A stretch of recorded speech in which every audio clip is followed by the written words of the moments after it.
Hello guys, welcome back to my channel.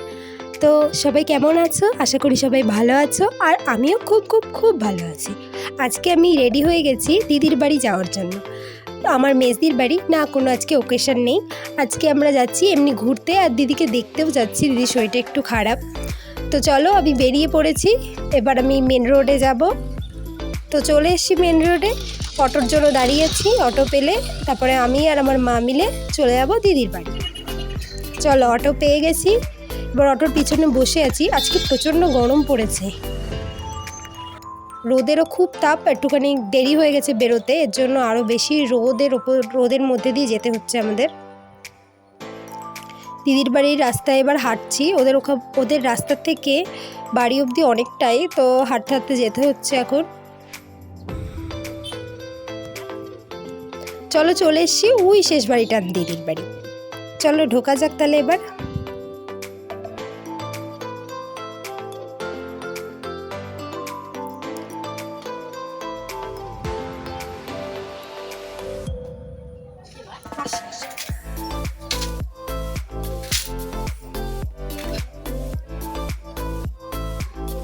আমি এসে ড্রেসটা চেঞ্জ করে নিয়েছি, কারণ ওই ড্রেসে আমি পরে বেশিক্ষণ থাকতে পারতাম না, প্রচণ্ড গরম আজকে।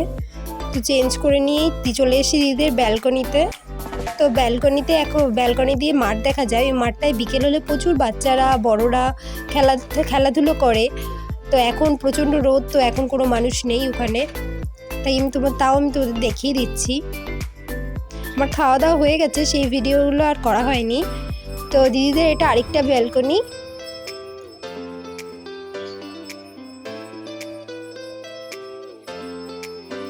ওদের বাড়ি আসার প্রচুর রাস্তা, এইদিক ওদিক অনেকগুলো রাস্তা আছে। আর ওই যে দেখতে পাচ্ছ সোজা রাস্তাটা, ওই রাস্তা দিয়ে আমরা এসেছি। আরও ওই দিক থেকেও আসা যায়, তো আমরা ওই রাস্তা দিয়ে আসলে শর্টকাট, এর জন্য ওই রাস্তা থেকেই আসি। তো এই রুমটা হলো ফাঁকাই থাকে, সেকেন্ড ফ্লোরের এই রুমটা ফাঁকাই থাকে। আর এটা হলো ড্রয়িং রুম। এই ঝুনঝুনিটা দেখতে পাচ্ছ, এটা আমরা দিদিকে জন্মদিনে গিফট করেছিলাম। এখন না, ওর বিয়ের অনেক আগে। তো ও নিয়ে গিয়ে এখন বাড়িতে লাগিয়েছে ওর। তখন আরও আলাদা খরচ বাড়ছে। এবার খাটে গিয়ে বসে সবাই মিলে একটু আড্ডা দিচ্ছি, মা দিদি আমি সবাই মিলে। এবার রেডি হয়ে নিয়েছি। চলো তোমাদের একবার বিকেলে ওই মাঠটাতে সবাই খেলাধুলা করে, তো তোমাদের দেখিয়ে দিই। দেখেছো কত লোকজন, আর আজকে খুব সুন্দর হাওয়াও দিচ্ছে, তাই অনেক লোক মাঠে এসে বসেছে। আমাদের দই মিষ্টি দিয়ে দিয়েছে, তো আমরা ওটা খেয়ে বেরিয়ে পড়েছি। ওই যে আমার দিদি টাটা করলো। চলো এবার বেরোনো যাক। দিদিরও মনটা খারাপ হয়ে গেছে, আমরা চলে যাচ্ছি তাই। আর আমাদেরও একটু মনটা খারাপ হয়ে গেছে, তো কি করা যাবে, বাড়ি তো যেতেই হবে। তো চলো বাড়ি যাওয়া যাক এবার।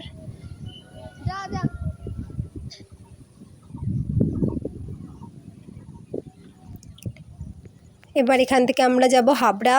তো হাবড়া থেকে অটো ধরে সোজা বাড়ি।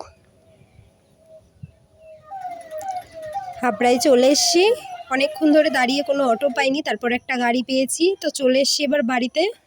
চলো আজকের ভিডিওটা এখানেই শেষ করা যাক। সবাই ভালো থেকো। ভিডিওটা ভালো লাগলে লাইক কমেন্ট শেয়ার করে দিও।